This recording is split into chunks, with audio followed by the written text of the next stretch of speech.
Além da vida, um encontro semanal com a doutrina dos espíritos, codificada pelo ilustre pensador francês Allan Kardec. Um momento de meditação, um momento de reflexão, um momento de luz. Além da vida, uma mensagem de esperança para um novo amanhecer. Todos os domingos, às 8h30 da manhã, aqui, na Rádio Londrina.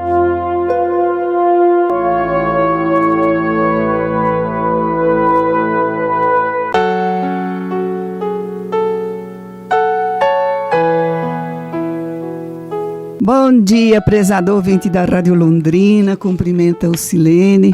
É uma alegria estarmos mais um domingo juntos, começo de mês de outubro, mas que Deus nos abençoe para que a gente possa ter momentos de aprendizado. É o nosso desejo de paz, o nosso bom dia fraterno a todos. As agressões do mundo.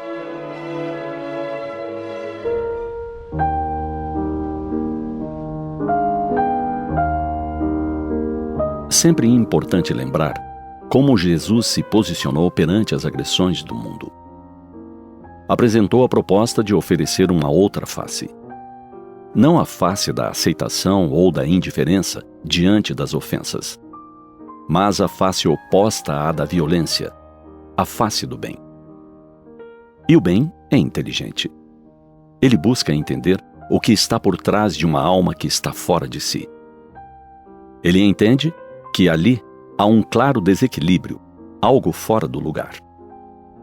Devolver o mal com o mal resolveria o desequilíbrio? A razão nos diz que não. Então, como colocar algo que está numa situação extrema no devido lugar de balanço, de equilíbrio? Atuando no lado oposto, na outra face, no lado do amor. Não se cura um doente ou uma doença atirando mais veneno no paciente. O que cura um doente? E o que pode curar os doentes da alma?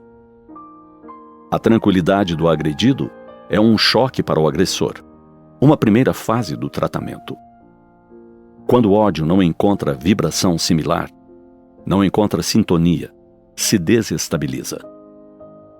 A humildade da vítima também é poderoso antídoto. A calma, a compaixão, um gesto de bondade inesperado, pode muitas vezes desarmar um ataque vigoroso.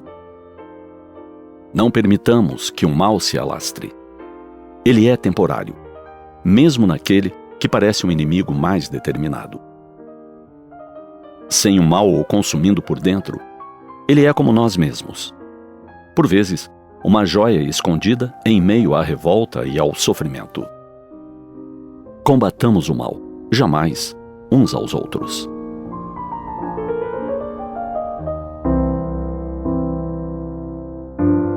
Qualquer pessoa somente nos conseguirá magoar se aceitarmos a ofensa. Quando calúnias são levantadas para nos desmoralizar, não nos perturbemos.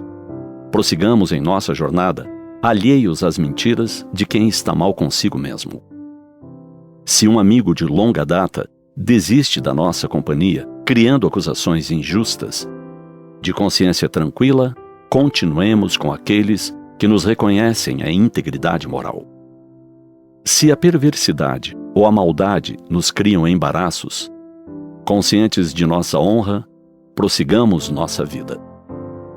Se estivermos a braços com inimigos ferrenhos, mas não revidarmos o mal que eles nos desejam, conseguiremos expressiva vitória em nossa marcha de crescimento. Quando a zombaria e o desrespeito tentarem nos atingir, se considerarmos que são gerados pelo despeito e outros sentimentos inferiores, a nossa postura será de vencedor. Em síntese, nunca tomemos para nós as agressões dos outros, quaisquer que sejam. A grande maioria dos indivíduos vê o seu próximo mediante a projeção dos próprios conflitos e nem sequer dá-se conta da insensatez que a domina. É fácil identificar nos outros ou transferir os desequilíbrios e loucuras. Raramente os tesouros das virtudes que escasseiam. Mantenhamo-nos em paz, não nos considerando tão importantes para sermos motivo da agressão e da maldade dos outros. Na sociedade de homens, ainda tão imperfeitos, encontraremos opositores e vítimas. Sejamos os portadores da tranquilidade de consciência a serviço do bem. Procedendo dessa forma, o mal dos outros nunca nos fará mal. No entanto, tenhamos certeza de que o nosso bem fará muito bem a todos.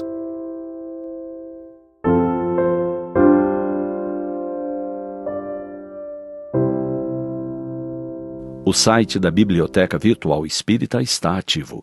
Acesse e descubra os tesouros de obras raras no original francês. bibliotecaespírita.com.br. bibliotecaespírita.com.br.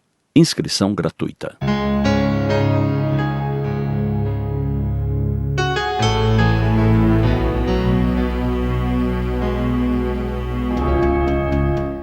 Ô Jane, esse tema é um tema assim, bem atual para a gente, né? Porque você vê que é um caso que acontece com todo mundo, a gente acha que Deus não é bom, que Deus não é justo, né? Você vê as discrepâncias que existem, né? De uma pessoa para outra. Mas a gente estuda no capítulo 5 do Evangelho segundo o Espiritismo que tem momentos assim que a gente está passando por dificuldades e causas anteriores, né, da nossa vida, que são o quê? A perda de entes queridos, daqueles que sustentam a sua vida, os reveses da fortuna que frustram todas as medidas de prudência, os flagelos naturais, as doenças de nascença, deformidades, né, idiotia, imbecilidade, que tiram aos infelizes a possibilidade de ganhar a vida. Então, esses casos, assim, a gente vê que não é desta vida, são de outras vidas. Mas os outros casos, que não têm essa conotação, são as causas atuais, que justamente é o resultado das nossas escolhas. Não é? Você vive equivocadamente, você está no bateu, levou, e a gente vê que esse reflexo é de nossa inferioridade, ou seja, consequência do caráter e da conduta daqueles que sofrem. E a gente acha que Deus é injusto, e não é. Se você analisar, por exemplo, numa briga, você diverge com o outro, você grita com o outro, fogo do lado, fogo do outro lado. Como é que vai apagar esse fogo? Não é verdade?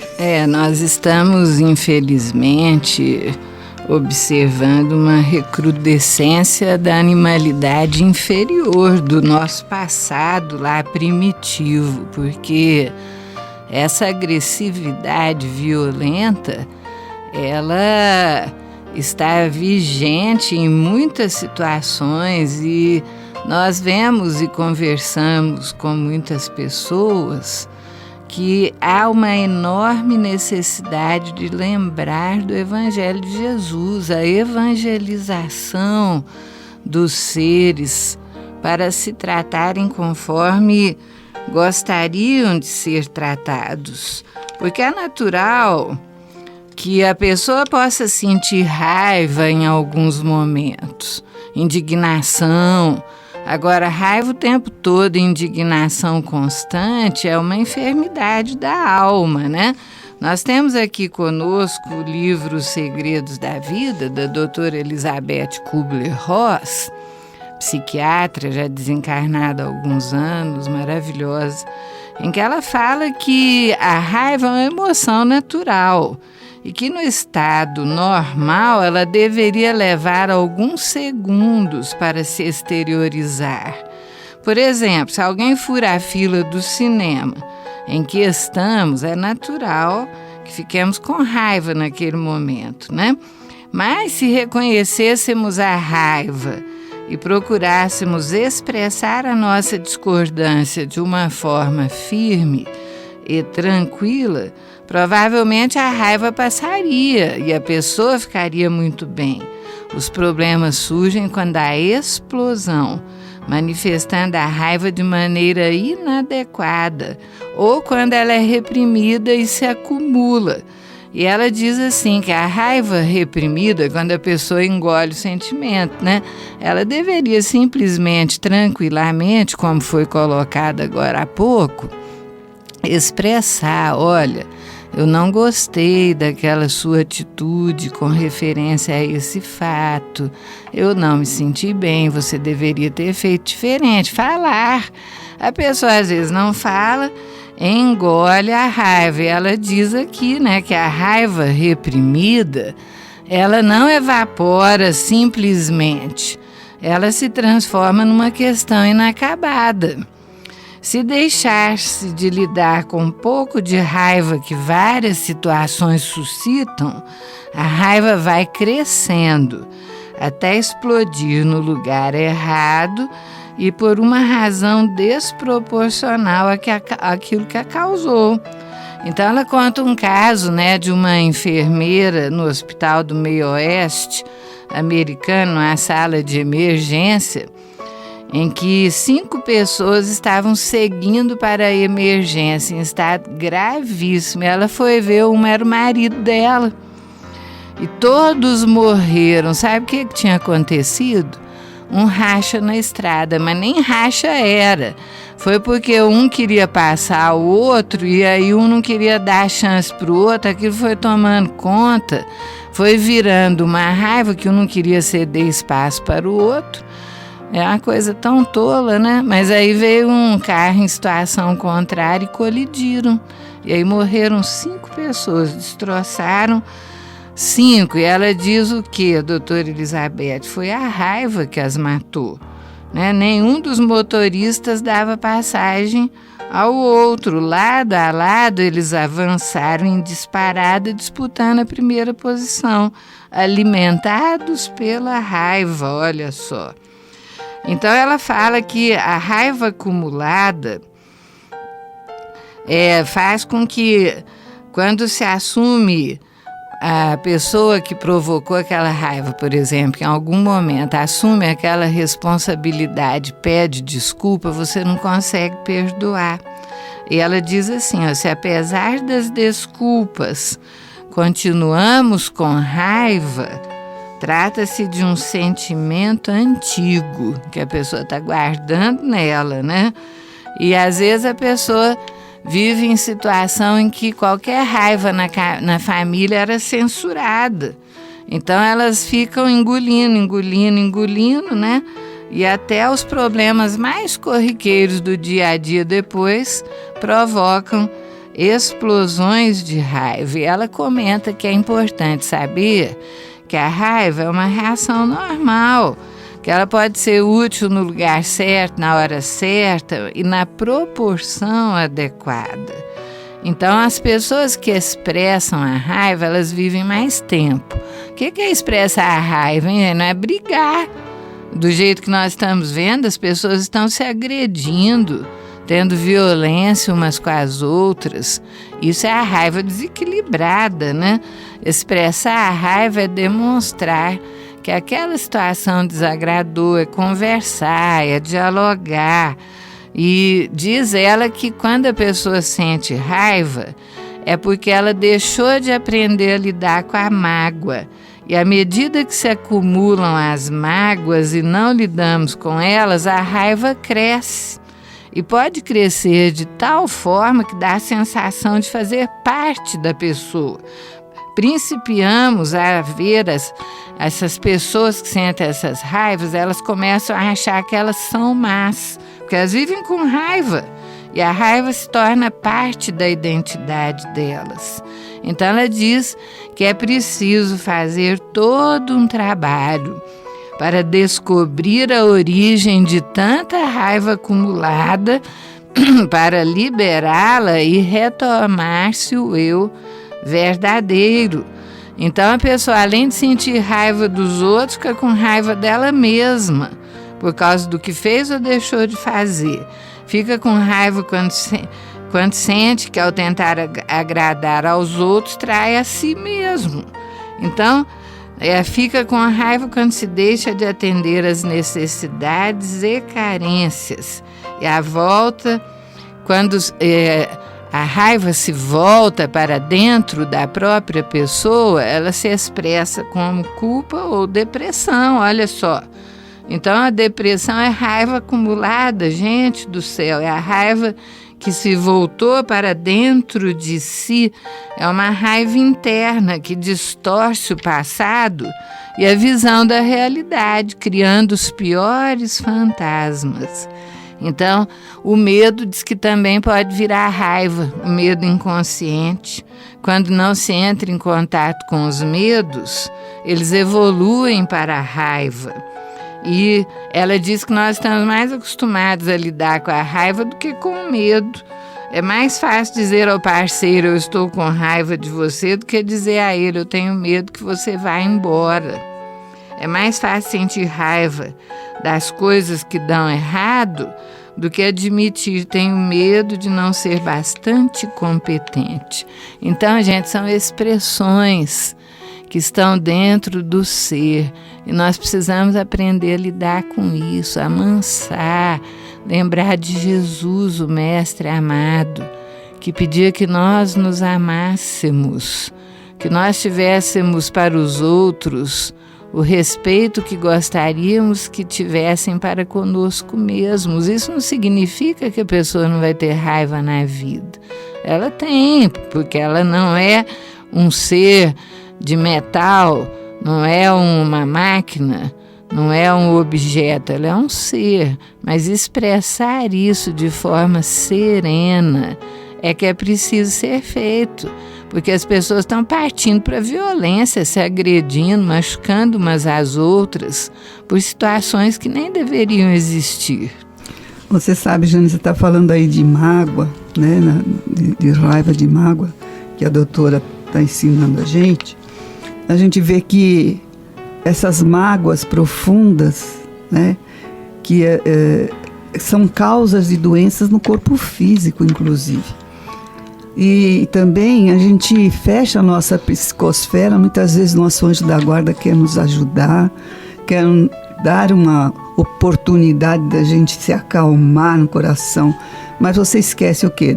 Da oração, que é o remédio para todos os momentos da nossa vida. A gente não lembra de Deus.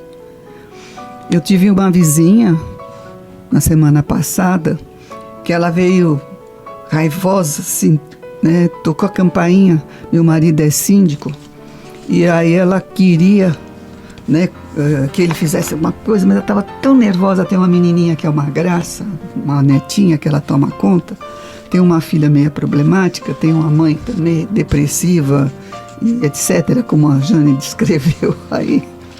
E aí, então, quer dizer, tem N problemas. Me pegou assim, num momento assim, meio desagradável, né? Inusitado. E veio assim, com tudo. O negócio não era comigo, eu atendi a porta do elevador e a Dona Silene, seu carro tá aí. Eu falei para ela assim, não, ele tá, porque nós estamos fazendo uma reforma na frente do prédio e o Cláudio tá, né, às voltas com vestido pro escritório para ver umas papeladas e tal. E aí eu falei para ela, onde tá? Então ela desabafou comigo. Eu deixei ela falar, ela falou. Eu deixei ela falar. E a menininha para lá e para cá, uma graça. Eu prestava atenção mais na menina no que ela falava, porque eu falei, ela precisa desabafar, né? Então ela falou, bom. E, bom, daí a pouco eu falei assim para ela, deixa, quando o Cláudio chegar, ele conversa com você. Quer dizer, eu já sabia que aquilo tinha acabado de acontecer, era assim, nos mínimos detalhes, né? Depois vai passando o tempo, você vai acalmando o pensamento e o coração. Bom, passou. Né, eu falei para ela, tá, tudo bem. Aí quando chegou, no dia seguinte, isso foi de tardezinha, no dia seguinte, ela ligou logo cedo lá para casa. Aí, para princípio de conversa, o Cláudio não estava em casa. Tinha descido, não sei o que ele tinha ido fazer. Acho que ele estava na academia. Aí eu sei que no final das contas, ela começou a falar, Dona Silene, eu nem dormi essa noite. Então, eu não deixei ela acabar de falar. Eu falei assim, você lembrou de Deus? Ela falou, você sabe que eu não lembrei? Eu falei, você não tem uma religiosidade no teu coração? Né? Porque quando a gente está assim nervosa, tá, tem que pegar uma oração. Você não consegue sentir nem a intuição, né, do nosso mentor amigo, do nosso anjo guardião. Todos nós temos, você não acredita? Eu acredito, dona Cine, mas a senhora sabe que eu não me lembrei de Deus? Eu falei, por isso que você está nervosa até hoje, eu falei para ela, né? Aí já falei para ela agradecer a Deus, eu falei, você não precisa fazer terço, esses negócios, que eu sei que ela é católica, não precisa fazer terço, essas coisas longas, mas agradecer a Deus a oportunidade de mais um dia de vida, a tua neta que é o teu esteio, né? Porque ela é que te dá alegria no coração, uma criança na casa da gente, é assim. Aí ela falou, a senhora tem razão. Eu sei que depois ela não conversou nem mais, nem procurou mais meu marido. Mas tomando esse rumo de conversa, tem aqui no livro O Espírito da Verdade, o que aconteceu com Allan Kardec. Porque ele tinha recebido muitas missivas sarcásticas, né? Muitas, a mesmo, porque ele lia tudo para poder escrever, né? E ele estava assim, acabrunhado, ele estava triste, né? E não tinha nem vontade, nem como raciocinar. E foi tão bonito, porque quando ele estava assim, né, analisando, pensando, a Gabi, que era a esposa dele, a Mrs. Kardec, ela veio... Miss Kardec, ela chegou né, com um embrulho muito bem feito, e ele olhou assim, com aquele embrulho, e tinha uma carta. A primeira coisa que ele achou foi uma carta singela que ele leu. Senhor Allan Kardec, respeitoso abraço. Com a minha gratidão, remeto-lhe o livro anexo, bem como a sua história, rogando-lhe, antes de tudo, prosseguir em suas tarefas de esclarecimento da humanidade, pois tenho fortes razões para isso. Sou encadernador desde a meninice, trabalhando em grande casa desta capital, Paris lá, né? Há cerca de 2 anos casei-me com aquela que se revelou minha companheira ideal. Nossa vida corria normalmente e tudo era alegria e esperança, quando, no início deste ano, de modo inesperado, minha Antoinette partiu desta vida levada por sorrateira moléstia. Meu desespero foi indescritível e julguei-me condenado ao desamparo extremo. Sem confiança em Deus, sentindo as necessidades do homem do mundo, e vivendo com as dúvidas aflitivas de nosso século, resolvera seguir o caminho de tantos outros ante a fatalidade. A prova da separação vencera-me, e eu não passava agora de trapo humano. Faltava ao trabalho e meu chefe, reto e ríspido, ameaçava-me com a dispensa. Minhas forças fugiam. Namorara diversas vezes o rio Sena e acabei planeando o suicídio. Seria fácil, eu não sei nadar, pensava. Sucediam-se noites de insônia, dias de angústia. Em madrugada fria, quando as preocupações e o desânimo me dominaram mais fortemente, busquei a Ponte Marie. Olhei em torno, contemplando a corrente, e ao fixar a mão direita para atirar-me, toquei um objeto algo molhado que se deslocou da murada, caindo-me aos pés. Surpreendido, distingui um livro que o orvalho umedecera. Tomei o volume nas mãos e, procurando a luz mortiça de poste vizinho, pude ler logo ao frontispício, entre irritado e curioso: esta obra salvou minha vida. Leia-a com atenção e tenha bom proveito. A. Laurent. Estupefato li a obra, o Livro dos Espíritos, ao qual acrescentei breve mensagem, volume esse que passo às suas mãos abnegadas, autorizando o distinto amigo a fazer dele o que lhe aprover. Ainda constavam da mensagem agradecimentos finais, assinatura, data e o endereço do remetente. O Livro dos Espíritos, ricamente encadernado, em cuja capa viu as iniciais do seu pseudônimo e na página do frontispício levemente manchada, leu com emoção não somente a observação a que o missivista se referira, mas também outra, em letra firme: salvou-me também. Deus abençoe as almas que cooperam em sua publicação. Joseph Perrier, que era o missivista, né? Após a leitura da carta providencial, o professor Rivail experimentou nova luz a banhá-lo por dentro. Conchegando o livro ao peito, raciocinava não mais em termos de desânimo ou sofrimento, mas sim na pauta de radiosa esperança.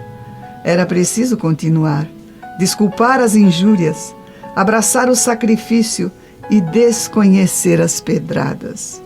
Diante do seu espírito, turbilhonava o mundo necessitado de renovação e consolo.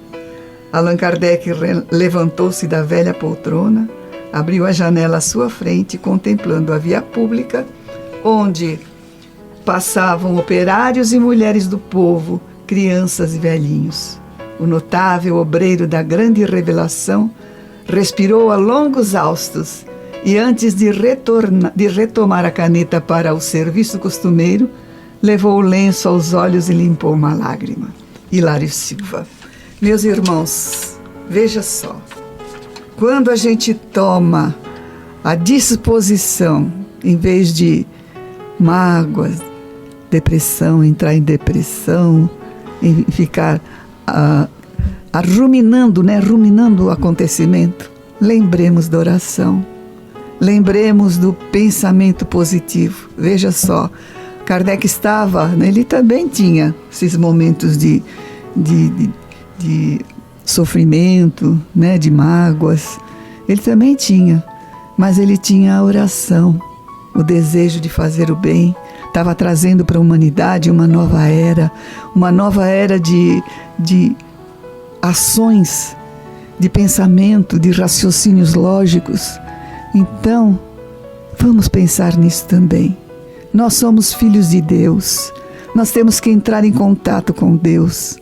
A minha vizinha nem precisou mais falar com meu marido, porque eu acho que ela escutou os meus conselhos. Então, eu digo a vocês, a oração é tudo. Os Espíritos falam que a oração é tudo na nossa vida. Fazer o Evangelho no lar é trazer Jesus para a nossa casa, é tirar essas vibrações desarmoniosas que muitas vezes a gente traz da rua, mas sim, limpar a psicosfera, trazer o otimismo para dentro de nós. É isso que a oração faz. Ô Silene, antes de comentar, sabe que eu estava pensando aqui enquanto você falava, eu acho que era Misses mesmo. Que você estava certa, porque Miss eu acho que é para solteira, né? Era Misses mesmo, não, né? Não tem problema. Não, eu fiquei analisando aqui, falei, tem que corrigir. E aí a gente estava lembrando, né, quando você comenta, Kardec teve que exemplificar maravilhosamente. Imagina o quanto ele sofreu de ataques, gente, de violência por tentar instalar uma doutrina nova. Quanta agressividade esse homem sofreu, e ele estabeleceu tudo na paz. Aí nós recordamos quando ele era o João Rus, né? E só para dar era na época da Inquisição, né? Que Kardec trouxe a... já estava quase no fim, né? Mas era, porque queimaram até os livros. Não, mas na verdade foi uma recrudescência, porque século XIX já não era mais. É que houve uma instauração lamentável, mas ainda bem que foi em cima de livro, né? Ainda bem. Mas a gente vê que lá no filme sobre... o Livro dos Espíritos, aquele filme, né, que foi tão bem feito sobre Kardec na época, ele foi até preso, né? Foi. Por causa das ideias. Mas quando ele era o João Rus, né, na encarnação na Tchecoslováquia, adepto das ideias do John Wycliffe, como na Tchecoslováquia, reitor da Universidade de Praga, nossa, uma potência de inteligência, e ele era adepto daquela ideia do John Wycliffe de que a pessoa não devia achar que na última hora, na hora final, tá lá morrendo, pediu desculpa, tá tudo certo, né? Que tinha que ter uma vida de trabalho e de amor. Ele foi condenado à morte por causa das ideias, olha só, naquela época já, hein? Mas quando ele estava na fogueira, tranquilo, sereno, devia estar um pouco aflito, mas aparentemente tranquilo, em prece, vem uma mulher lá, uma velhinha, tadinha do povo, pegou um pedacinho de lenha e jogou na fogueira, né? Você lembra disso aí, né? E ele podia ter revidado, xingado a mulher, né? Mas já estava lá no meio do fogo, olhou aquilo ali naquela compreensão e comentou simplesmente: Santa Simplicitas, quer dizer santa simplicidade. A velhinha estava achando que estava certíssima, né? E estava pondo mais lenha na fogueira, e ele compreendeu. E aí a gente tem aqui, do livro Joana de Ângeles Responde, as condições, como é que nós conseguimos estabelecer a paz dentro de nós? Ao redor de nós, né? Porque a paz, para a gente estabelecer ao redor, ela tem que estar dentro. Hoje se fala muito de inteligência emocional, que é aquela pessoa que consegue ter a tranquilidade de se manter serena no meio da adversidade. Inclusive, eles estão empregando mais trabalhadores que têm inteligência emocional do que QI alto, né? Porque aquele que tem inteligência emocional consegue pacificar os outros. E a Joana de Ângeles responde no livro Otimismo como que a gente estabelece a paz ao redor de nós. Ela diz assim: em favor da expansão da paz, não esperes o que te possam doar os outros. Se uma palavra pode facultar o desencadeamento dos valores que pacificam, sê tu quem a expresse. Se o pensamento de equilíbrio faz elemento de sustentação da harmonia, projeta-o sem o aguardar em outrem. Se uma atitude pode influenciar o clima de tranquilidade das pessoas, esforça-te por produzi-la. Fala e realiza tudo quanto leva à paz, mantendo-te em serenidade. Emite a voz com vibração de amor, opinando ou esclarecendo. Age sem precipitação, porque a ação acelerada desarmoniza e inquieta. Não aumentes o volume daqueles que tudo veem mal, esmiuçam o erro e comentam a agressividade. Tranquilo, fomentarás o otimismo e manterás a alegria em ti mesmo e em volta de teus passos. Então nós temos que ser os pacificadores, aqueles que transmitem a paz. E uma das coisas, gente, é evitar de ficar comentando mal. As pessoas estão comentando demais o mal, principalmente na política, né? E o André Luiz, através da psicografia do Chico Xavier, ele comenta que toda vez que nós estamos falando do mal, inconscientemente nós estamos arrasando bem, olha só. Então nós temos que enxergar, sim, porque é importante, você não pode ser cego diante de acontecimentos, mas tentar resolver sendo pacificador e não ficando comentando. O povo hoje, nossa, meu Deus, se começar a falar de política, desequilibra, né? O Brasil é o país do mundo que mais usa remédio controlado, gente do céu. O povo está tudo estressado, então nós temos que nos voltar verdadeiramente para os ensinos de Jesus para sermos aqueles que sabem obedecer o que Jesus ensinou. Você sabe, Jane, quando a gente analisa essa questão de ser pacificador, no fundo, é mostrar a face evangelizada nossa, né? A gente pensa que é só na hora da briga lá, de bater, né? A outra face. Mas é a face evangelizada em todas as situações que a gente sofre alguma, vamos dizer assim, alguma coisa que eu acho que eu não merecia. Não sei se não merecia, né? Eu acho que não merecia, então bateu, levou, né? E a gente tem que mostrar, o espírita tem que mostrar, porque o espírita não, vou ampliar isso aí, o cristão. Porque o maior exemplo de doar a segunda face, a face evangelizada, é Jesus. Em todas as situações. Ele foi criticado, bateram nele, nossa senhora, injuriado, tudo. Até pelos que ele tinha ajudado. Até isso. Mas o que ele mostrou? Ele mostrou que no coração dele, ele não estava vendo o futuro alheio. Estava vendo o futuro das pessoas, da humanidade toda. Que eles seriam, um dia, espíritos amorosos, amigos. Nós estamos evoluindo. A natureza não dá saltos, o nosso paizinho Janil sabe, o paizinho falava muito isso, a natureza não dá saltos. Então, o que acontece? Acontece que, naquela época, um espírito de escola que recebe as ordens diretamente de Deus, demorou um tempão, mais de 1000 anos, porque a vinda dele foi proclamada lá para os profetas da antiguidade, e não foi só um não, foram vários.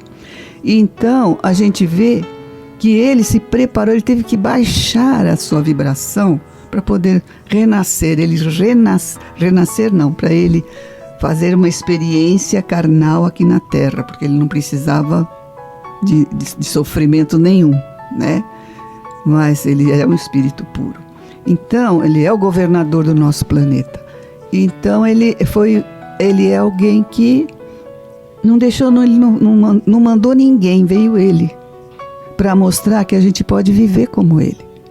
É só a gente ter o quê? Fé em Deus, fé na vida futura, é começar a trabalhar em nós. Não é só rezar, não é só fazer a oração que ele ensinou, não é só isso. É você se modificar, é a gente compreender como ele naquela época ele falou: Pai, perdoa, porque eles não sabem o que eles estão fazendo, não sabem mesmo. E hoje nós continuamos sabendo. E ele deu todas as coordenadas para que a gente aprendesse essa lição. Como deveríamos agir quando as adversidades aparecessem no caminho. Se a gente não tiver essas adversidades no nosso caminho, a gente não vai se interessar por Deus. Não vai se interessar pela mudança real que devemos ter no nosso coração. É interna essa mudança, é nossa. Não são os outros que nos dão felicidade. Não são os outros que dão calmaria. Somos nós que conquistamos essas posições na vida. De ser calmo, de ser tranquilo, de calar quando uma outra pessoa está falando, está nervosa. É calar. Porque, nervosismo, se você não tomar cuidado, você pega. É uma doença que você pega.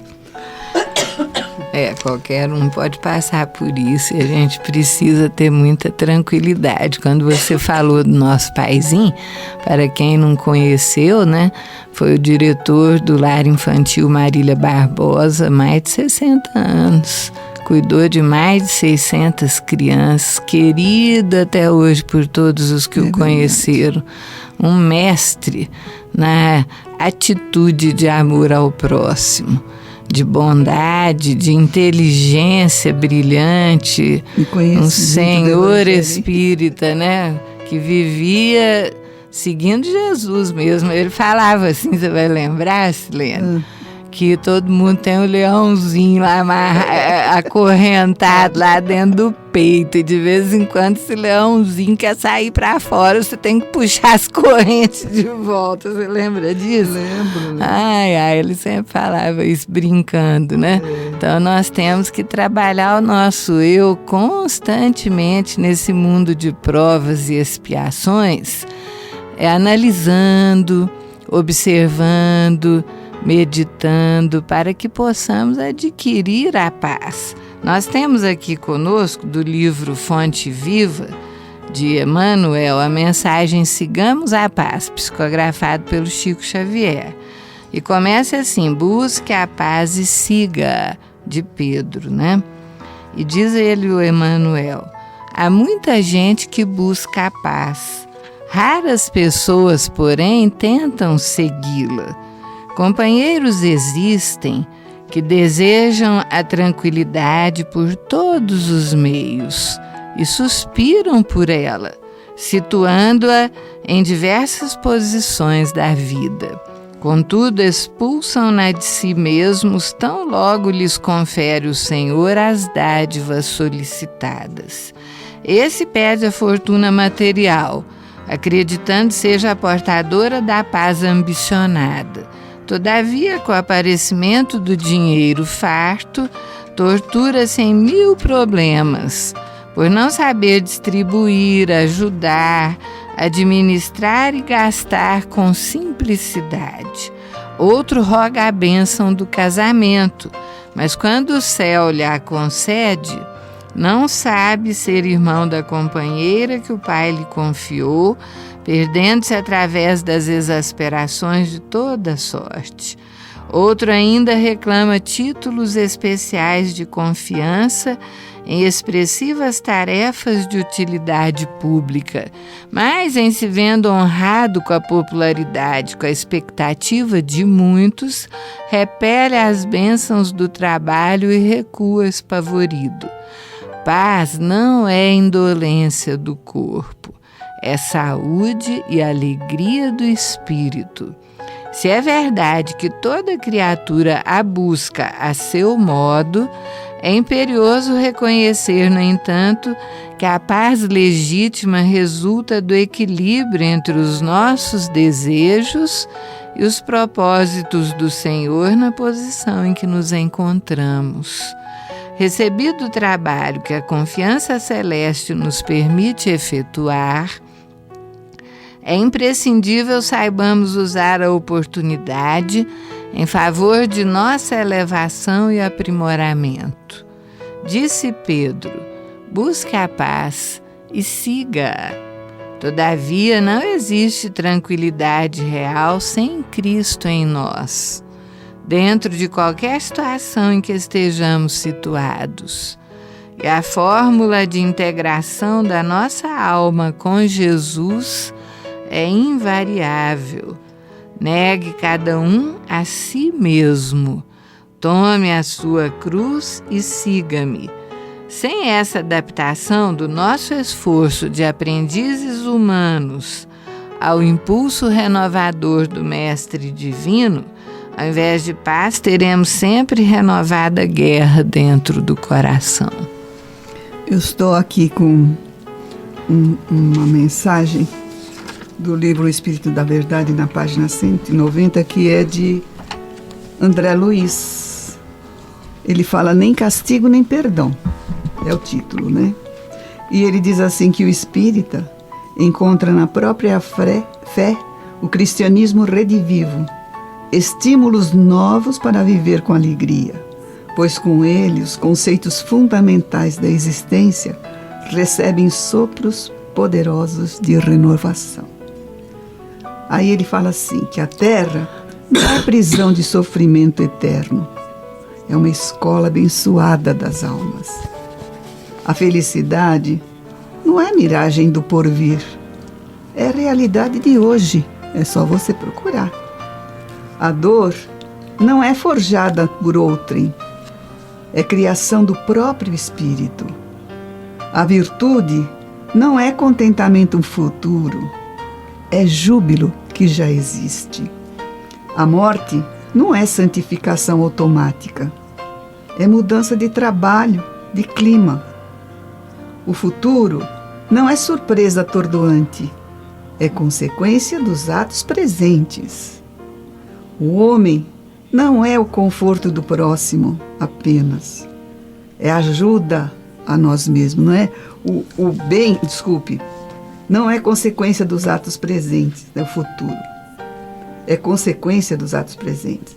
O bem não é o conforto do próximo, é ajuda a nós mesmos. Quer dizer, o bem que você faz para os outros, você pensa que só está fazendo para os outros, está fazendo para você. Deus é equidade soberana. Não castiga, nem perdoa. Mas o ser consciente profere para si as sentenças de absolvição ou culpa ante as leis divinas, né? A nossa conduta é o processo, a nossa consciência é o tribunal. Não nos esqueçamos, portanto, de que, se a doutrina espírita dilata o entendimento da vida, amplia também a responsabilidade da criatura. As raízes das grandes provas irrompem do passado, subsolo da nossa existência. E na estrada da evolução, quem sai de uma vida entra em outra, porque berço e túmulo são simultaneamente entradas e saídas em planos da vida eterna. Muito bonita essa lição, né? A gente vê que o amparo de Deus nunca nos abandona, né? Eu estava aqui vendo uma prece que eu marquei no livro do Espírito da Verdade, a prece de Ismael. E ela é bem lindinha para eu colocar aqui, terminando a nossa parte do programa, que diz assim: glória a Deus nas alturas e paz aos homens na terra. Jesus, bom e amado Mestre, sustenta os teus humildes irmãos pecadores nas lutas deste mundo. Anjo bendito do Senhor, abre para nós os teus compassivos braços, abriga-nos do mal, levanta os nossos espíritos à majestade do teu reino e infunde em nossos corações a luz do teu imenso amor. Jesus, pelo teu sublime sacrifício, pelos teus martírios na cruz, dá a nós que nos achamos ligados ao ao pesado fardo da matéria, a orientação perfeita no caminho do bem, o único pelo qual poderemos te encontrar. Jesus, dá paz e misericórdia aos nossos inimigos e recebe no teu seio bendito a prece do último dos teus servos. Bendita estrela, farol das imortais falanges, purifica-nos com os teus raios divinos, lava-nos de todas as culpas e atrai-nos para junto do teu seio, santuário bendito de todos os amores. Se o mundo, com os seus erros, paixões e ódios, alastra o caminho dos espinhos, escurecendo os nossos horizontes com as trevas do pecado, rebrilha mais com tua misericórdia, para que, seguros e apoiados no teu Evangelho, possamos trilhar e vencer as escabrosidades do caminho e chegar às moradas do teu reino. Estrela amiga, farol dos pecadores e dos justos, abre o teu seio divino e recebe a nossa súplica pela humanidade inteira. Muita paz a todos, meus queridos irmãos. Que Jesus abençoe a todos nós, para que tenhamos momentos de alegria no coração, que retraiamos os momentos de ódio, de raiva, de rancor, de mágoa do nosso coração, com a prece, com o amor a Deus e com a paz do Senhor bendito. Muito obrigada a todos os ouvintes pela atenção, desejando a todos um domingo de muita paz e que aproveitem o meio familiar para estabelecer esse sentimento de paz, não é? Essa situação de paz, na verdade, porque muita gente fica discutindo e brigando com a família, quando deveria ficar tão feliz por ter família. Que Deus abençoe. Olá, amigos. Vamos a mais uma instrução de Allan Kardec, naquelas instruções preliminares da coletânea de preces espíritas do capítulo 28 do Evangelho segundo o Espiritismo. Nós estamos hoje no item 20, para resistir a uma tentação. Então começa Allan Kardec: todo mau pensamento pode ter duas origens: a nossa própria imperfeição espiritual ou uma influência negativa que age sobre nós. Então, já vai ficando claro para nós, Allan Kardec nos apresentando quanto nós somos influenciados pela mente dos espíritos que participam das nossas vidas e que estão em todos os lugares em redor do mundo que nós vivemos. Então, Allan Kardec começa a dizer que um mau pensamento ele pode ser nosso próprio ou um pensamento que vem de um espírito, mas alcança sintonia conosco. Então, nesse último caso da influência negativa sobre nós, é sempre indício de uma fraqueza, diz Kardec, que nos torna sujeitos a receber essa influência. É a questão da sintonia. Se um espírito chega perto de nós com um pensamento negativo e a gente pensa como se fosse nosso pensamento, e a gente assimila como se fosse um pensamento cuja tese nós também defendemos, significa que em nós há uma fraqueza moral, porque nós estamos entrando numa sintonia com o pensamento negativo. Há, portanto, um indício, diz Allan Kardec, de uma imperfeição em nós. No entanto, aquele que fracassou não poderá desculpar-se alegando ser vítima de um espírito estranho que o levou ao fracasso, uma vez que esse espírito não o teria induzido a praticar o mal se ele fosse inacessível a essa sedução. Então aqui nesse texto Allan Kardec está dizendo que um espírito inferior, quando traz um mau pensamento, ele só vai ter acesso e vai estimular nas pessoas essa ideia negativa se a pessoa tiver tendência a pensar como ele, e que caso ele pense e haja como esse espírito, ele não pode alegar que a culpa é do espírito, mas é porque ele teve essa imperfeição moral que facilitou essa indução, essa influenciação. Eu me lembrei aqui da história que é registrada sobre Gandhi, né? Quando houve aquela assembleia muito intensa na divisão da Índia com o Afeganistão, que acabou virando um grande cisma, né? Uma grande divisão, naquela assembleia em que estavam propondo essa divisão, que Gandhi era contra, fez vários jejuns, e que as pessoas começam a levantar as armas e dizer vamos às armas, né? Vamos à luta pela divisão. E Gandhi, então, ele está recebendo aquela maciça influência de uma ideia. E diz Gandhi assim: por qualquer causa que eu creia, eu darei minha vida, mas por nenhuma eu tirarei uma vida. Então ele não se deixou influenciar por aquela maciça influência do povo que acabou predominando aquela ideia, mas não porque Gandhi quis, ele não aceitou, mostrando que somos nós quem decidimos. Então Allan Kardec diz assim: quando em nós surge um mau pensamento, nós podemos imaginar que um espírito malévolo pode estar nos sugerindo o mal, porém nós somos tão livres de ceder ou de resistir como se tratasse da solicitação de uma pessoa viva. Então vamos raciocinar. Então, digamos que alguém liga para mim: você viu o que aconteceu? Eu acho isso, e joga um pensamento negativo. Vamos fazer isso, e convida você a participar da ideia. É você que vai decidir. Então, espiritualmente é assim que ocorre. Os espíritos influenciam nossa mente, a gente sente aquele ímpeto de fazer algo, mas somos nós quem vamos decidir. Então, Allan Kardec ainda coloca que nós temos um anteparo de auxílio. Devemos, diz Allan Kardec, ao mesmo tempo imaginar que o nosso anjo guardião ou espírito protetor, por sua vez, ele combate em nós essas más influências. Então ele tenta nos afastar dessas ideias e espera, diz Kardec, com ansiedade a decisão que nós vamos tomar.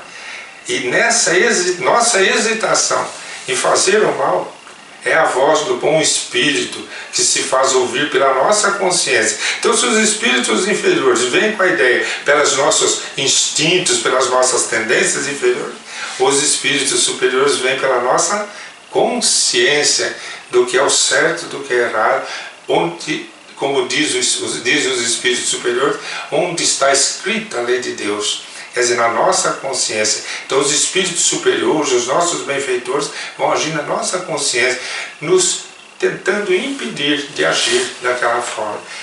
Como que eu vou saber se o pensamento é mau ou é bom? Então Allan Kardec disse, reconhece-se que o pensamento é mau quando ele se afasta da caridade, que é a base da verdadeira moral. Quando tem por princípio o orgulho, a vaidade, o egoísmo, quando a sua realização pode causar um prejuízo qualquer a outra pessoa, um prejuízo qualquer. Quando, enfim, sugere que façamos aos outros o que não gostaríamos que fizessem conosco. Instruções de Allan Kardec para resistir a uma tentação. Até o nosso próximo encontro. Além da vida, um encontro semanal com a doutrina dos espíritos, codificada pelo ilustre pensador francês Allan Kardec. Um momento de meditação, um momento de reflexão, um momento de luz. Além da vida, uma mensagem de esperança para um novo amanhecer. Todos os domingos, às 8h30 da manhã, aqui, na Rádio Londrina.